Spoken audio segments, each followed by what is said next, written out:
बिस्मिल्लाहिर्रहमानिर्रहीम। अस्सलाम वालेकुम दोस्तों, आज मैं आपके लिए लेकर आई हूँ एक बहुत ही आसान झटापट बनने वाली नाश्ते की बिल्कुल न्यू रेसिपीज, जिसे हम 2 कच्चे आलू और 1 कप मैदे से तैयार करेंगे। इसमें आपको समोसे, पकौड़े, कचौरी और पिज़्ज़ा का मज़ा मिलेगा। इसके लिए आप 1 या 2 कप गंदम का आटा लें। इसको आप छान कर साफ कर लें। आप चाहे तो इसको आटे की जगह मैदे से भी बना सकते हैं, लेकिन हम इसको गंदम के आटे से तैयार करेंगे। इससे ज़्यादा सेहतमंद तैयार होगा। अब आप इसमें आधा चम्मच नमक और 1 चम्मच घी डालकर गूंद लें। अगर आप चाहें तो सिर्फ नमक डालकर इसको गूंद लें। अगर आपके पास पहले से गूंदा हुआ आटा है तो आप वो इस्तेमाल कर सकते हैं, लेकिन अगर आपके पास गूंदा हुआ आटा नहीं है तो आप इसको इस तरह से गूंद लें जिस तरह से रोटी का आटा पकाते हैं। इसको गूंदने के बाद आप 10 मिनट के लिए ढक कर एक साइड पर रख दें। अब आप 2 अदद दरमियाने साइज़ के आलू लें, इनका आप छिलका उतार लें। फिर आप इसको क्रश कर लें। इसको आप इस तरह से बड़ा बड़ा क्रश करें जिस तरह से गाजर को क्रश करते हैं। गाजर का हलवा बनाने के लिए इसको क्रश करते हैं। इस तरह से आप दोनों आलूओं को अच्छी तरह क्रश कर लें। इनको क्रश करने के बाद अब आप इसमें पानी डालकर इसको धोकर अच्छी तरह साफ़ कर लें, ताकि इससे इजाफी आलू की स्टार्च जो है वो खारिज हो जाए। इसका पानी अच्छी तरह रिमूव करने के बाद आप इसमें 1 अदद दरमियाने साइज़ का प्याज, इसको आप लच्छेदार काट लें, वो शामिल करें। फिर आप इसमें 1 अदद टमाटर शामिल करें। अगर आपके पास टमाटर नहीं है तो आप गाजर डाल सकते हैं, इसमें शिमला मिर्च डाल सकते हैं, बंद गोभी डाल सकते हैं, लेकिन हम इसको सिर्फ आलू और इसके साथ बना रहे हैं, इसलिए अगर आपको दूसरी सब्जियां पसंद है तो आप वो भी इसमें शामिल कर सकते हैं। अब आप इसमें कटी हुई हरी मिर्च 2 अदद शामिल करें, साथ में आप कटा हुआ हरा धनिया डाल लें।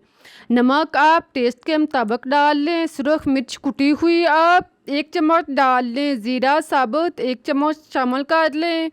इन सब चीज़ों को डालने के बाद आप इसको अच्छी तरह मिक्स कर लें। अगर आप मसाले ज़्यादा डालना चाहते हैं तो आप इसमें खुश्क धनिया और चाट मसाला शामिल कर सकते हैं। अपनी मर्ज़ी के मुताबिक गरम मसाला और मसाले भी ऐड कर सकते हैं, लेकिन मैं क्योंकि इसको कम मसाले से तैयार कर रही हूँ, इस तरह आप इसे तैयार करके एक साइड पर रख दें। अब आप गूंदा हुआ आटा लें, इसको आप 4 बराबर हिस्सों में तकसीम कर लें। इसके आप 4 एक जैसे टुकड़े बना लें। फिर आप एक टुकड़े को उठाएं, इसको आप दोनों हाथों में घुमाकर गोल सा पेड़ा तैयार करें। जिस तरह से आम पेड़ा तैयार करते हैं इस तरह से आप इसका पेड़ा तैयार करें। चारों पेड़े तैयार करने के बाद एक पेड़ा लें, इसको गिर्द आप खुश्क आटा लगाने के बाद इसको बेल लें। इसको आप आम रोटी की तरह अच्छी तरह बेल लें। जिस तरह आम रोटी बेलते हैं इस तरह से आप इसको बेल लें। चारों रोटियां इसी तरह बेलने के बाद अब आप एक रोटी लें, इसके ऊपर आप टमाटो सॉस लगाने के बाद आप इसमें आलू का मिक्सचर जो तैयार किया है वो आप 2 चम्मच इसके ऊपर लगाएं। इसको सेट करने के बाद अब आप एक और रोटी इसके ऊपर डाल लें और इसको आप हाथ के साथ सेट कर लें। इस रोटी के ऊपर आप हरी चटनी लगाएं। फिर आप इसके ऊपर आलू का मिक्सचर जो है वो 2 चम्मच इसके ऊपर लगाएं।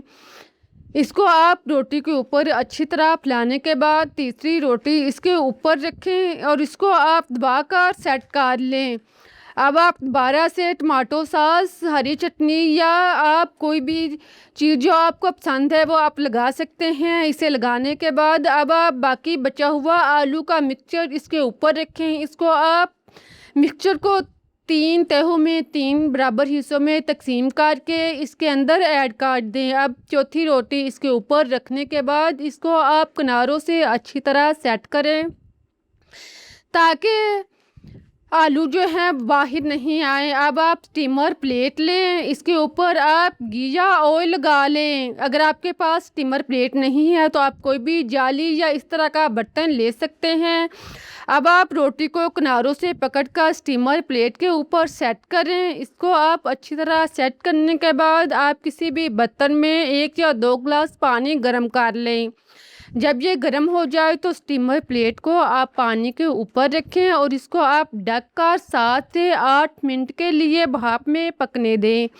आप देखें 7 से 8 मिनट के बाद रोटी जो है वो तैयार हो चुकी है। अब आप इसको पानी से अलग कर लें।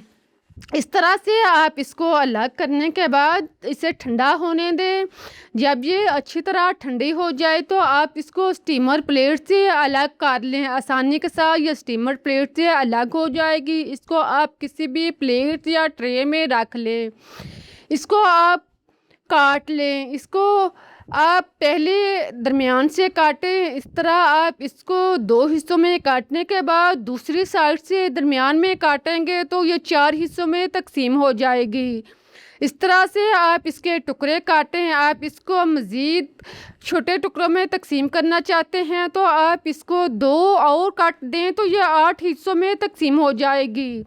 आप इसको इस तरह के कट में भी काट सकते हैं या आप अपनी मर्ज़ी के मुताबिक किसी भी शेप में काट सकते हैं। इस तरह से काटने के बाद आप देखेंगे कितना अच्छा और बेहतरीन नाश्ता तैयार हुआ है। इसको आप 2-3 दिन के लिए फ्रिज में इस तरह महफूज कर सकते हैं।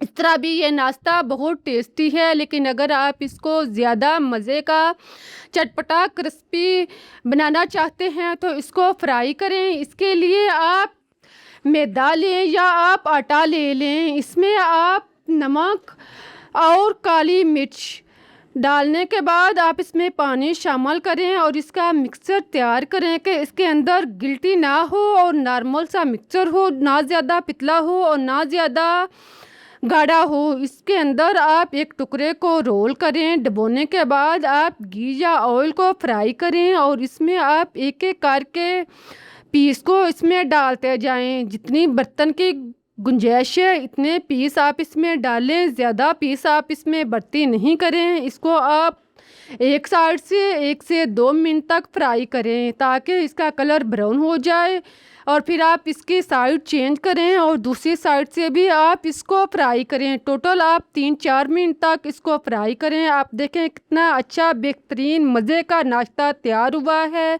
इस तरह से आप नाश्ता बनाएंगे तो बच्चे हों या बड़े सभी को पसंद आएगा। आप बाज़ार के महंगी फ्राई चीज़ें खाना भूल जाएंगे। घर में गंदम के आटे से ये नाश्ता बनाएंगे तो सेहत और मज़ा दोनों पाएंगे। उम्मीद है कि आप लोगों को रेसिपी पसंद आई होगी। अगर आपको रेसिपी अच्छी लगी है तो इसे लाइक करें, शेयर करें। चैनल को सब्सक्राइब करना मत भूलें। मुझे इजाज़त दें। फिर मिलते हैं एक नई और मज़ेदार रेसिपीज़ के साथ। तब तक के लिए अल्लाह हाफिज़।